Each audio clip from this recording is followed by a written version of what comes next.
Hello and welcome to another edition of Empathy at the Table. I'm your host, Tony Anagor. I'm a leadership coach and a negotiation skills trainer. I specialize in helping companies shift the way they negotiate internally, build long-term, long-lasting, sustainable partnerships and relationships, and deal with conflict. Today on Empathy at the Table, I am really excited to introduce somebody who's very dear to my heart. She's my youngest sister, Ngozi Anagor. I've known her all her life, and she's always had a passion for working with young children. She teaches young children how to use emotional intelligence to navigate the complexities of this world. And the work that she's done has continued to surprise me and amaze me with the wins that she's had and the people that she's been able to influence with her special brand of heuristic teaching. It's going to be a great episode, so please join us on Empathy at the Table with me, Tony Anagor.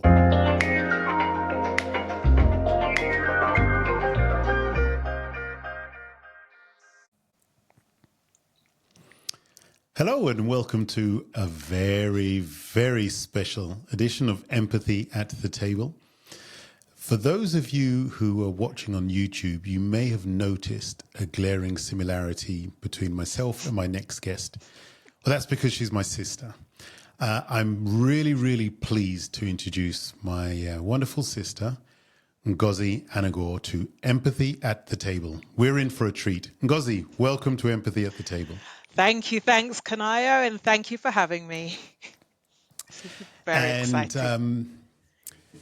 Let's kick off, right? I'm pretty confident that there's going to be a few jokes, a few laughs, and there's going to be a few digs, but that's okay as the sibling rivalry starts to bubble to the surface. But let's try and keep things to the minimum for now. For those people who don't know you, Ngozi, could you please just share a little bit about who you are and what it is that you do?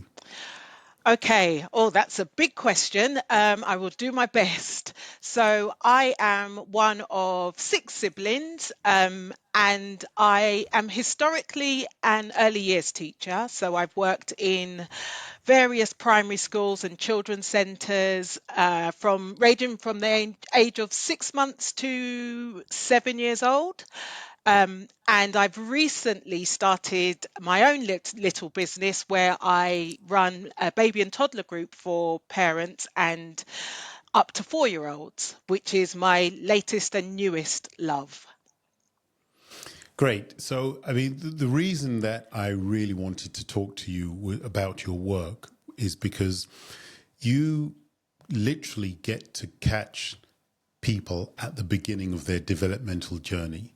And that's something that's really exciting because, you know, I typically don't. I typically meet people maybe halfway through or in the kind of latter stages of their journeys when they're kind of fully developed, the way in which they negotiate, the way in which they communicate, the way in which they handle conflict has already been quite embedded. And so I work a lot on looking at how do we look to maybe look at other options, other ways of dealing with conflict, other ways of negotiating. And so I'd like us to go back to the early years. And early years for you, I think, is from 6 months to 4 years. Is that right? 6 months to 4 years is the age range that I am currently working with. But I mean, it starts from when they're born, really. The lessons are always there. They're in every situation. And I think that is the thing that most parents miss out on. They don't see that there is learning in absolutely everything. And for some reason, I see it. It's really clear for me. And so that's why I love teaching, and it's why I like to think I'm very good at it because I can just feel it and I just know it. And I have always loved working with children. And over the years, I've just kind of honed in on early years. I remember when I first got qualified, I had always said I wanted to work with the really young ones. And somebody had said to me, don't pigeonhole yourself into early years. But from very early, I knew that's what I wanted to do. And that's what I've always done. And it's where I've excelled. And it's my happy place. And I think, circling back, that is what parents and a lot of people, even some people in education, they forget that actually it all starts as soon as you're born. We all have that innate ability to work things out for ourselves. It's just that as a parent, we feel like if we are, some parents feel that if they're not doing for their child, then they are not being a good parent. And sometimes good parenting is just leaving them and observing them and seeing what kind of a child you have, as opposed to putting all your fears and anxieties and what you know of the world in from your perspective onto your child. I mean, I say it as if it's easy. It's not easy, but I just know that to be right. So let's unpack this now. Sure. Um, I'm, let's say I'm not, this isn't a particular person, but let's say I'm working with a 50-year-old leader who deals with conflict by, throwing their toys out of the pram, going silent, and being maybe slightly narcissistic in the way in which they deal with conflict. Could you have predicted that that was going to happen at early age? That was the way the person was going to deal with conflict? Um, could I have predicted it? Quite possibly not.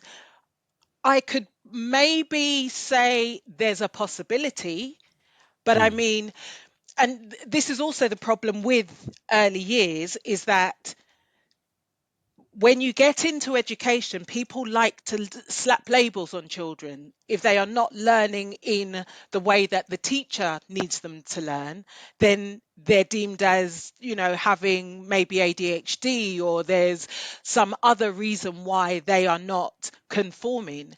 And sometimes you just need to leave them to figure it out. And it could be that actually they're acting out because of frustration, because they are not allowed to express themselves.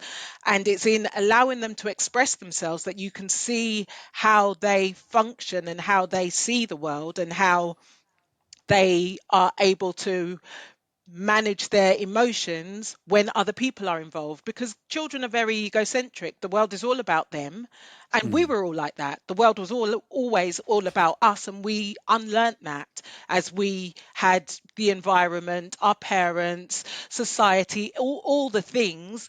As we had that heaped on us, and as we had our life experiences, they shaped the people that, the adults that we are now. So initially, everyone is going to have a version of how they deal with things, and it's not going to be the same for everyone. But I mean, who wants everyone to be the same?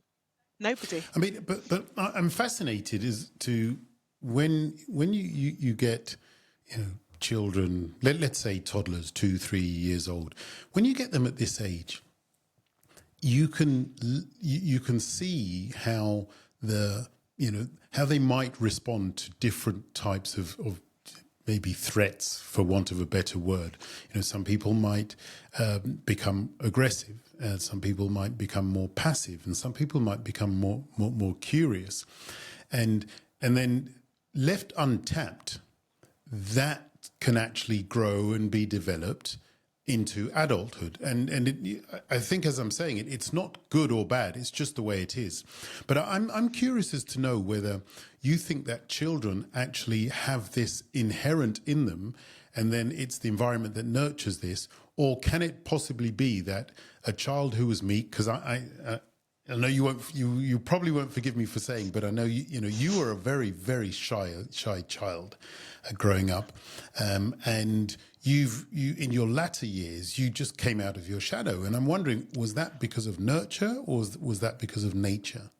I think it was actually a bit of both. I feel like as you alluded to, and I think I still am inherently quite shy. There are there are moments where I will come out of my shell, children and education being one of them. But inherently, I mean, put me on the dance floor and absolutely no, thank you. I will become that statue. But when children are involved, I'm the complete opposite.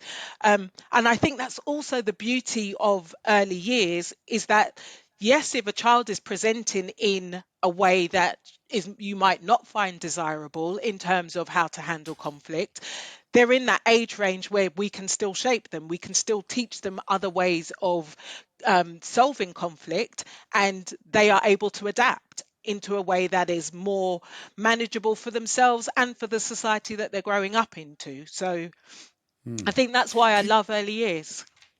Can you expand on that? Maybe give some examples of how would you teach a young child that there are other ways in which to deal with conflict?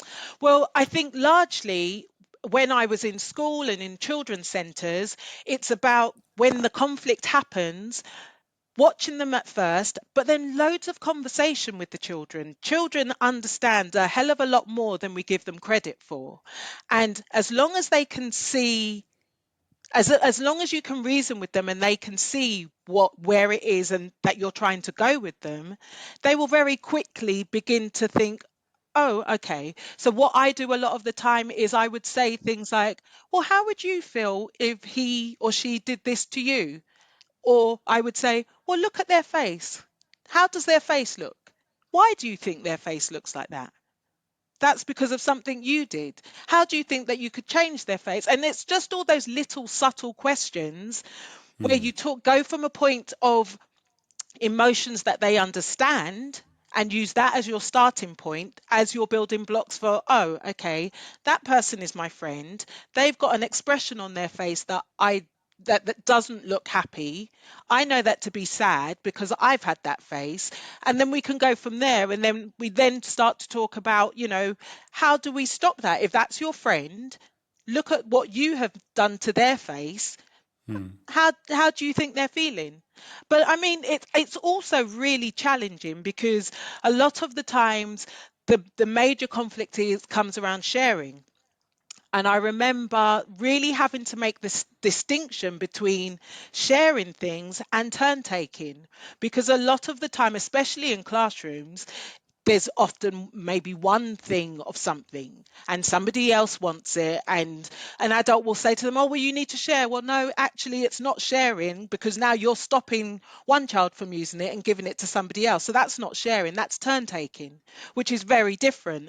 So it's about kind of really, as the adult, making sure that rather than using lots of words, you're using the correct words. And when they don't understand, you'll either tell from the expression on their face, or you can simply ask and get them to tell you, what do you think I mean? When I say that, what do you think that is? And then from what they say to you, you then have an understanding of how much they've gotten from what you've said.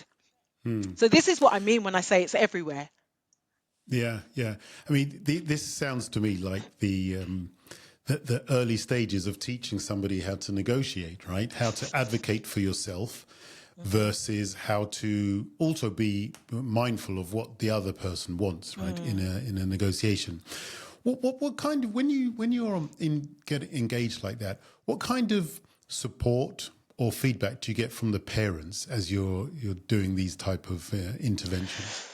That's a very good question, because it varies depending on the parent and their story about how they've grown up and what they deem to be good parenting versus good teaching.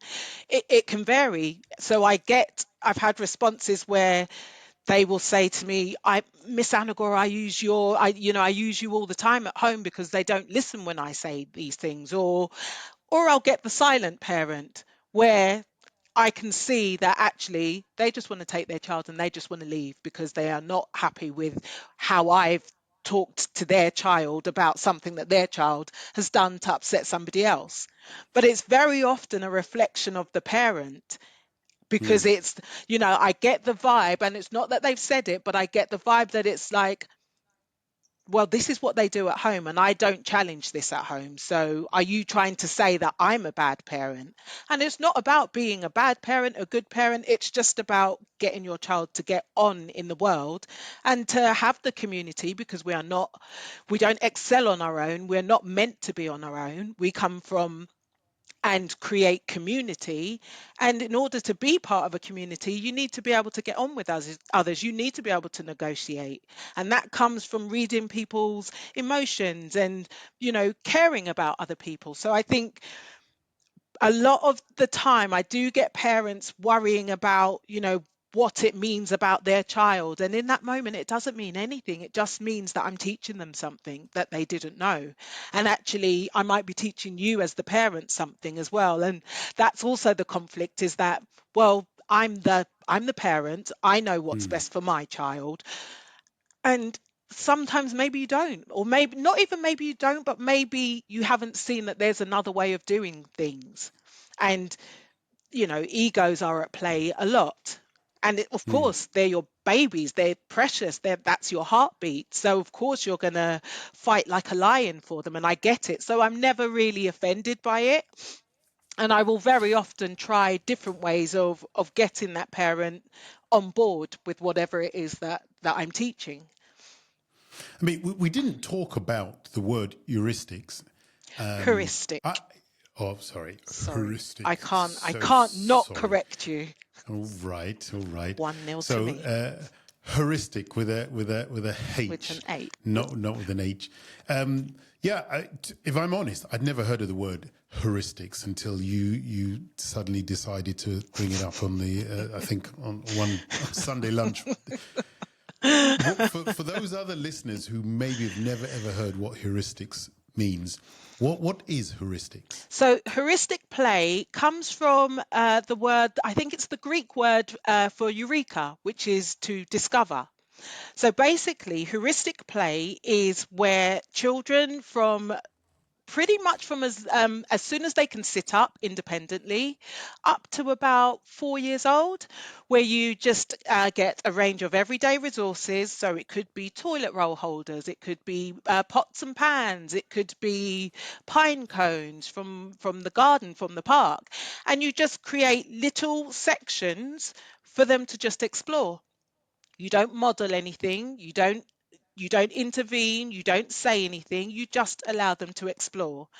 And honestly, I cannot tell you the amount of learning that happens in those sessions. I mean, you get things from problem solving to sharing to maths to science. There's absolutely everything. And then, of course, if you're doing it with more than one child, so if you've got siblings at home, then of course you've got the communication, you've got the negotiation in terms of, okay, how, if we both need this thing or want this thing, how is this going to work? Because I really want it, you really want it, and you don't do anything. And honestly, it's I first got introduced to it when I was a nursery nurse, so this was 20 odd years ago. And I watched these 3 2-year-olds create a whole new language that, and honestly, they weren't using words that were English. They were, one child, 2 children were English born, and one was half Chinese, and they spoke a language to each other that only they could understand. And they had these keys and they were putting them in different holes. And just me and the other nursery nurse were just like, what is happening here? What? They hadn't even registered that we were even in the room. And it was just the amount of sustained concentration they had in that session was absolutely incredible. And I think that's when I fell in love with heuristic play.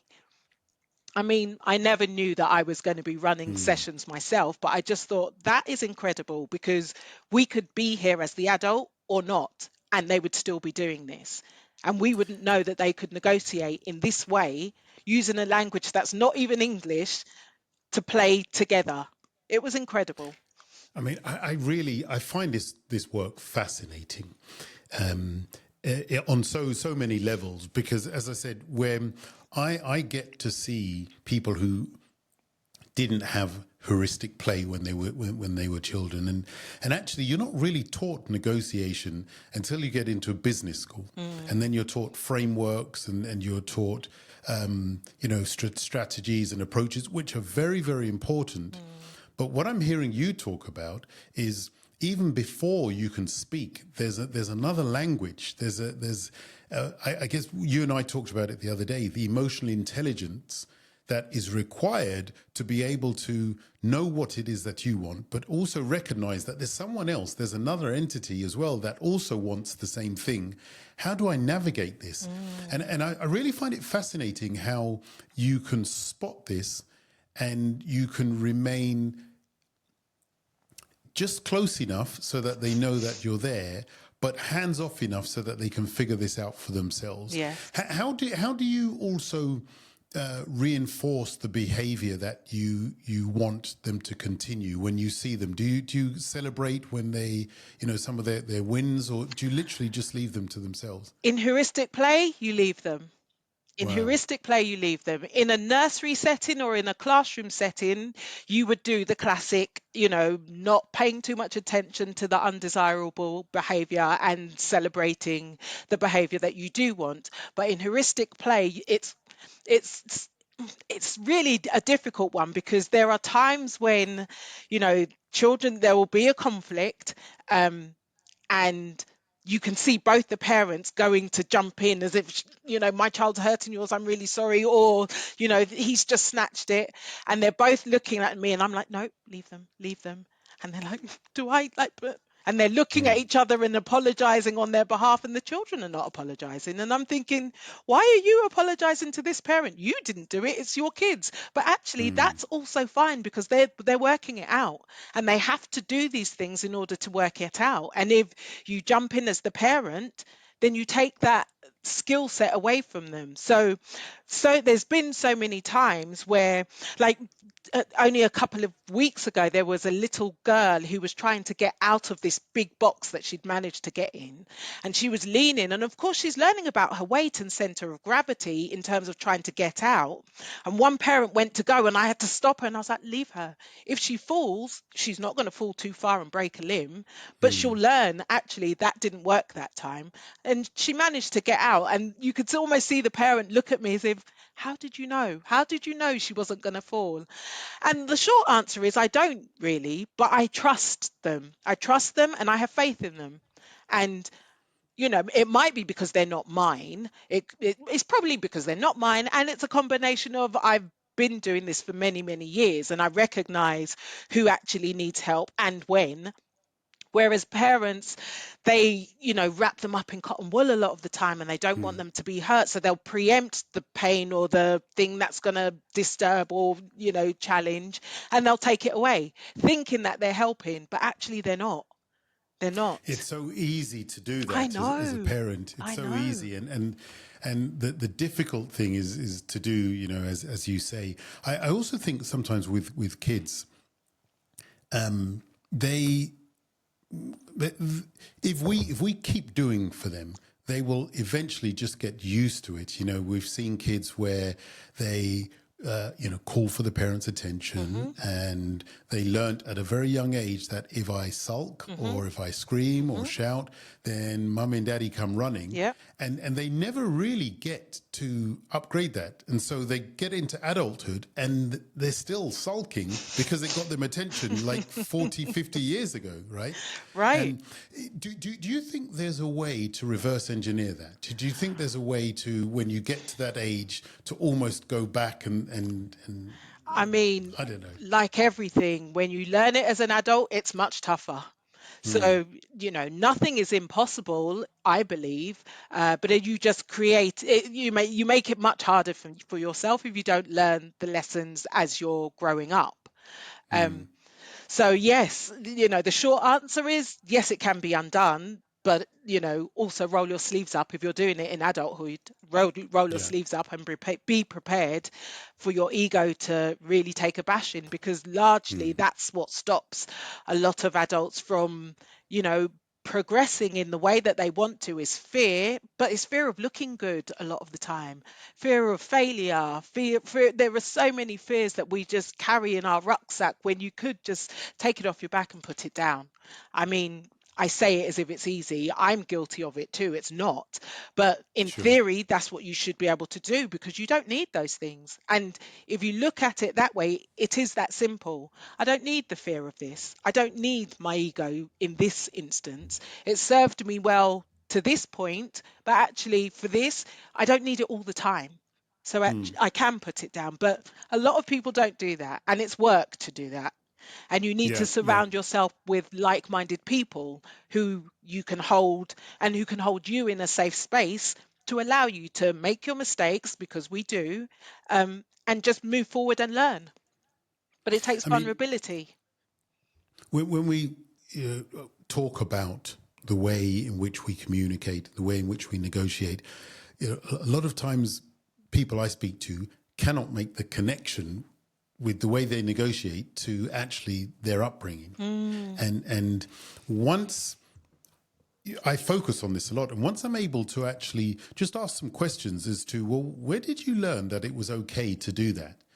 And some people actually try, as you say, they do the work, but then when the pressure's on, when the adrenaline's pumping, and when everything is all high octane, they default back to that same position of, if it's a negotiation, then I get competitive because I have to win, or I just get passive and I just back out because I don't like competing or I don't like conflict.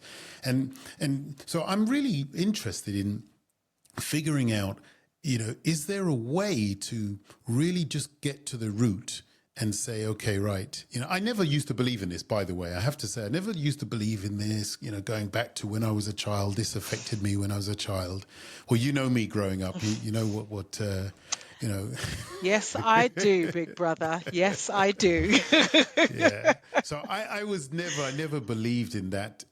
But until probably maybe the last five years or so, where I've really come to see that a lot of the things that I do by default happened, started when I was 5 years old, as a child.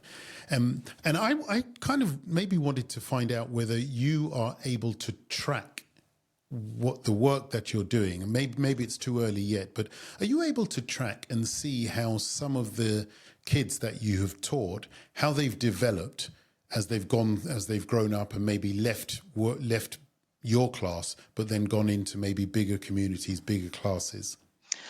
Well, I remember having this was when I was a nursery nurse.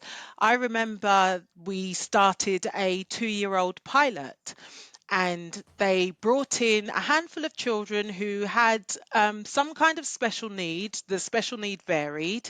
And I was very early into my nursery nursing career. I think I had only just qualified, and they gave me a 2.5-year-old little boy. And when he came in, I, he would come in, he would go straight into the garden, climb up the climbing frame, and just look at a space in the sky. And I used to go and I used to look at the same space and to look at what he was looking at, because it was very specific. He never spoke, he never responded to his name. So we weren't sure, if he was deaf or he wasn't deaf. It was very early on. So mum was still in the stage of GP appointments, etc. And or I think all I got told, I think he hadn't even been diagnosed as having autism. So he would come in and his play was very repetitive, and I didn't know anything about repetitive play or deafness. I didn't know anything about any kind of special need. Um, and he used to come in and he had this schema. So schemas, I'm going to tell you just in case you don't know, schemas are repeated patterns of behavior. So this little boy's schema was to line things up. So he used to come in and he used to line up these magnets, and it used to be one straight one with a ball and a straight one with a ball. And he used to do this every day. And every so often I'd go over and I'd add a ball and he'd just take it off and throw it. And he wouldn't even look at me. He would just know that it wasn't him that put it there. No. And I did this over a few weeks. And then one day I went over and I did it, and he picked up the ball, looked at it, and then put it back onto his thing and then added another one. And for me, I was just like, oh, that was him. I mean, he didn't look at me, but that was him acknowledging and allowing me to play with him. Now, a lot of the time when things like that happen, well, actually, it's either people will just see him and just think, oh, he's doing, that's what he does, just leave him. And they won't try and interact, or they will have tried once or twice, oh, he's not interested, and then just leave him. But that was the beginning of he and I building a relationship. I mean, he was 2.5. And as I said, he had no language. He didn't respond to his name, made very little eye contact. By the time he left that nursery to go to reception, he went to a mainstream reception school and was talking in full sentences, was able to write, was fully toilet trained, and his mum would just cry. And she said to me, I don't know what you did. She said, can you come back with me to Ghana? Because nobody's going to believe that this is what he's doing now. And that for me was just like, I will never forget that. I will never, I mean, he would be, I don't know, maybe 18 or so now, and maybe older. But for me, watching him do that, if the interactions that I had had with him had been less, maybe he wouldn't have been, maybe they would have put him in a special school as opposed to a mainstream Yeah, school. yeah, So, the early intervention and the adult interaction is so important. And you can mess it up. You can mess it up. And I don't think enough primary schools and the education system in this country, in the UK, know how important early years is to get it right. And, you give them all the skills to get on in life, and then as you go up the years, it's like they create these little robots and these little beings that are all the same. We work really hard to create empowered individuals. And, yes, you can do this. Yes, you can. Just try, just try. And then by the time they hit year one and yeah. upwards, their pencils are on the table. They have to put their hand up to go to the toilet. They have a set playtime. And I'm just like, well, why did we teach them to, that outside is another space, is another classroom? Why did we teach them if you need to go to the toilet, you just go? Just let us know that why? If it's all going to be Yeah. undone? That's a really good point. I've always thought that, that we teach kids, we love to play, we make mistakes, we crash things, we break things, but that's all part of the learning. And then suddenly learning doesn't become fun anymore. Suddenly we're back, Yeah. it's sat down and somebody's there telling us what to do. And yeah, I understand that fully. I have one last question for you. Yes. What does the world look like without the work that you do? Dire. Dire. I have such a romantic idea of, what it would look like if everybody learnt in the way that I'm teaching the parents and the children that I have at the moment. I mean, without me doing what I do and without this growing, we just create clones. We create little robots, and we don't create free thinkers. I mean, I'm rereading a book by Ken Robinson, which is called The Element. And Yes. it's an incredible story about all these Yeah. people who have done amazing things because they haven't learned in the traditional way. I saw a post where it talked about, how we went from horse and cart to the Lamborghini that we have now. We went from, the cars to aeroplanes. But then we look at the classroom, and the classroom looks exactly the same as it did 40 years ago and how it does now. The Yeah. difference is Yeah. we have an interactive whiteboard as opposed to a chalkboard. We need to change more. We Yeah. absolutely need to change more. The world is changing, everything else is changing apart from the education system. Hmm. Well, on that note, I hope we've rattled a few cages. I hope we've maybe had people just think about things in a different way when it comes to how we educate our children, especially in the early ages. Yeah. Ngozi, my elder sister, for those of you who are wondering, yeah, she's older than me. I'm not. No, she's not. She's not. Would you like to please just share how can people find you if people are really interested in the work that you do and you as a person? How can they find you, and what is it that's really exciting you at the moment? Okay, so I have a website. I'm currently running baby and toddler groups every Friday morning in Wanstead at 10:30 for an hour. But I have a website called discoveringminds.co.uk. You can also find me on Instagram, which is discoveringminds_1 the number one. And on there, you can see lots of videos of, clips like my highlights of the sessions, as well as top tips for parents to create these little hubs at home, and any other kind of inspiring things that I've seen, other people doing, and just little things to get you thinking about a different way of parenting your child, and just enabling them to be great, because they're great already. It's us that are just kind of doing too much. So, yes, have a look on my website and check me out on Instagram. Ngozi Anagor. Oh, you got one more thing you Yes, want to I say? Go have. ahead. You asked me what excites me. Just Yeah, yeah. what excites me is the work I'm doing and watching it grow. If we have a society of children who are learning in the way that I'm teaching them in these groups, and if the parents are on it in the way that the parents who currently are, just I'm excited for the future ahead. We're going to create some astounding human beings. So get on board. That's wonderful. Ngozi Anagor, educator, free thinker, and my little sister. Thank you for joining us on Empathy at the Table. You're very welcome. Thanks for having me.